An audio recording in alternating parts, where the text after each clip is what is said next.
Jobs भी हैं, ऐसा नहीं है, मैं नहीं कह रहा हूँ कि जॉब्स नहीं हैं, काफ़ी जॉब्स हैं। हमारे डिपार्टमेंट्स हैं जहाँ पे पोस्ट खाली हैं, भरी नहीं गई हैं, एंट्रीज नहीं हुई हैं मेजर। आपके जितने भी कंस्ट्रक्शन है, इंजीनियरिंग वर्क्स डिपार्टमेंट में आर्किटेक्ट की एक पोस्ट है, आपकी जितनी भी डेवलपमेंट स्टडीज उनकी आर्किटेक्ट की पोस्ट होनी चाहिए, भरी नहीं गई है फॉर सम रीज़न।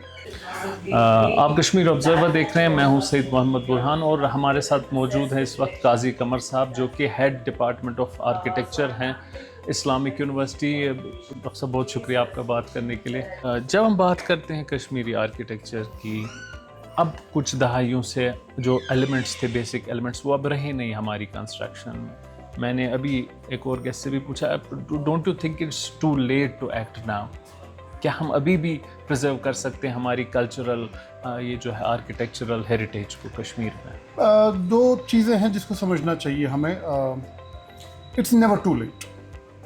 मैं तो पर्सनली कभी नहीं मानता it's too late. You always have to give a chance. जी, जो चीज़ें खो चुके हैं, जो बिल्डिंग्स जा चुकी हैं, वो रिक्रिएट नहीं हो सकती हैं। इनफैक्ट जो हम हेरिटेज कंजर्वेशन के एतबार से बात करते हैं कि चीज़ों को बचाया जाए, मैं कभी कभी खुद से सवाल करता हूँ कि इन चीज़ों को बचा के करेंगे क्या? ये तो म्यूजियम्स की तरह काम करेंगे, यूटिलिटी खत्म होती जा रही है क्योंकि लाइफस्टाइल चेंज होता जा रहा है। बिल्कुल। सिमिलरली जो हमारी जो ये विरासत है, जो ये हेरिटेज है, इसका एक एवोल्यूशन ढूंढना है हमें। देखिए, होता क्या है कि अगर मॉडर्नाइजेशन इतना रैपिड नहीं हुआ होता, डिटेरियोरेशन इतना फास्ट नहीं हुआ होता, तो ये अपने एक पेस पे इवॉल्व कर चुकी होती, जैसे पिछले सैकड़ों सालों से होता आ रहा है। वो कोई खराबी नहीं होती है चेंज होना, चेंज इज नेवर बैड। लेकिन दिस रैपिड चेंज जहाँ पे it was very inconsiderate, insensitive towards the origins, that is what the problem is. So we need to find those ways of evolution. जैसे आज की date में अभी हमने काफ़ी बात की कि कैसे हमको क्राफ्ट्समैनशिप को, मैं खुद एक आर्किटेक्ट हूँ, मैं प्रैक्टिसिंग आर्किटेक्ट रह चुका हूँ, लेकिन मुझे लगता है आज की डेट में एक आर्किटेक्ट को भी एक क्राफ्ट्समैन के कुछ हद तक ताबे रहना चाहिए, या उसको भी अपना क्रेडिट, अपना शेयर देना चाहिए, ताकि हम मिलजुल के एक एवोल्यूशन की तरफ बढ़े। ना कि मैं बाहर से पढ़ के आया हूँ, अब मैं दिल्ली से पढ़ के आया हूँ, कोई साहब बेंगलोर से पढ़ के आए, कोई साहब अमेरिका से पढ़ के आए हैं, वो आके अपना इल्म यहाँ पे थोप नहीं सकते। बिल्कुल। ये बहुत स्ट्रॉन्ग चीज़ है और ये बहुत समझना इंपॉर्टेंट है। बल्कि उनको यहाँ पे आके पहले एडजस्ट होना 1-2 साल, और उसके बाद यहाँ के आर्टिजन्स के साथ, लोगों के साथ उनके एस्पिरेशन समझ के या उनके एस्पिरेशंस को रैशनलाइज करें, तब जाके they will be able to let the evolution happen.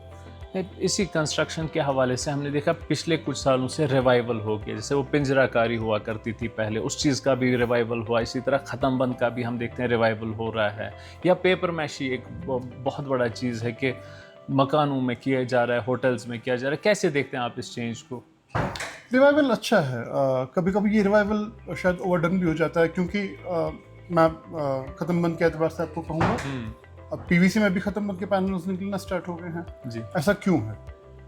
आप लोगों को एक धोखा दे रहे हैं। रिवाइवल बहुत इंपॉर्टेंट है, लेकिन एक एस्थेटिक या एक सरफेस लेवल पे रिवाइवल हो रहा है, या फिर एक कोर स्ट्रक्चर लेवल पे। स्ट्रक्चर का मतलब बिल्डिंग स्ट्रक्चर की बात नहीं हो रही है। स्ट्रक्चर का मतलब the kind of building you are working in या living in, the kind of spaces you are encountering, experiencing.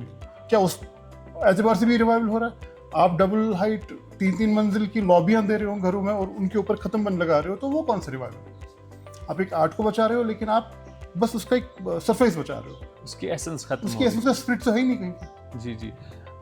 इससे हट के आप यूनिवर्सिटी के हेड हैं, स्कूल ऑफ आर्किटेक्चर, तो ये हमें बताइए कि ये सुनने में आया कि जो वहाँ के तालिब इल्म है वो ये जो कश्मीर का आर्किटेक्चर है ये पढ़ाया नहीं जाता, ये किस हद तक सही? जो हमारे कंस्ट्रक्शन स्टूडियोज होते हैं, जो हम किताब से पढ़ाते हैं, उसके बाद उसकी रेफरेंस हम लोकली कि वो कैसे इम्प्लीमेंट हुआ था या उसकी कितनी वेरिएशंस कश्मीर में हुई थी, उसके बारे में हम स्टूडियोज में हमेशा बात करते हैं। जी जी हिस्ट्री के एतबार से, डिज़ाइन के एतबार से, कंस्ट्रक्शन के एतबार से, जी। ये चीज़ें we are very focused on this. जी, at last I like to ask you, हर चीज़ को जब हम हर किसी भी इल्म को देखते हैं कश्मीर में, we see it through the prism of jobs. क्या जॉब पर्सपेक्टिव्स क्या है आर्किटेक्ट्स के कश्मीर में? मेरे ख्याल में मुझे पहले ये सवाल करना चाहिए आपसे, आप जॉब किसे कहते हैं? क्योंकि दुनिया बहुत आगे बढ़ चुकी है जॉब्स। अगर आप दुनिया में देखेंगे ना, एंटरप्रेन्योरशिप इज इन वो, डिपेंडेंसीज खत्म करना है जी। आर्किटेक्चर में। एंटरप्रेन्योरशिप का स्कोप बहुत ज़्यादा है। जॉब्स भी हैं, ऐसा नहीं है, मैं नहीं कह रहा हूँ कि जॉब्स नहीं, काफ़ी जॉब्स हैं। हमारे डिपार्टमेंट्स हैं जहाँ पे पोस्ट खाली हैं, भरी नहीं गई हैं, एंट्रीज नहीं हुई हैं मेजर। आपके जितने भी कंस्ट्रक्शन या इंजीनियरिंग वर्क डिपार्टमेंट में आर्किटेक्ट की एक पोस्ट है, आपकी जितनी भी डेवलपमेंट स्टडीज उनकी आर्किटेक्ट की पोस्ट होनी चाहिए, भरी नहीं गई है फॉर सम रीजन, क्योंकि यहाँ पे आर्किटेक्चर इंस्टीट्यूशनलाइज नहीं था। अब जाके एक इंस्टीट्यूशनलाइज वे में आर्किटेक्चर आ रहा है, एक डिपार्टमेंट की तरह आ रहा है। जी। तो अब ये प्रेशर गवर्नमेंट पे क्रिएट होगा। गवर्नमेंट अपना काम कर रही है, लेकिन मैं हमेशा अपने बच्चों को भी यही कहता हूँ कि आत्मनिर्भर भारत की बात करो, आत्मनिर्भर हो जाओ, एंटरप्रेन्योर्स बनो, खुद से कुछ जनरेट करो। That is how you will contribute to your future and our future. Thank you so much doctor.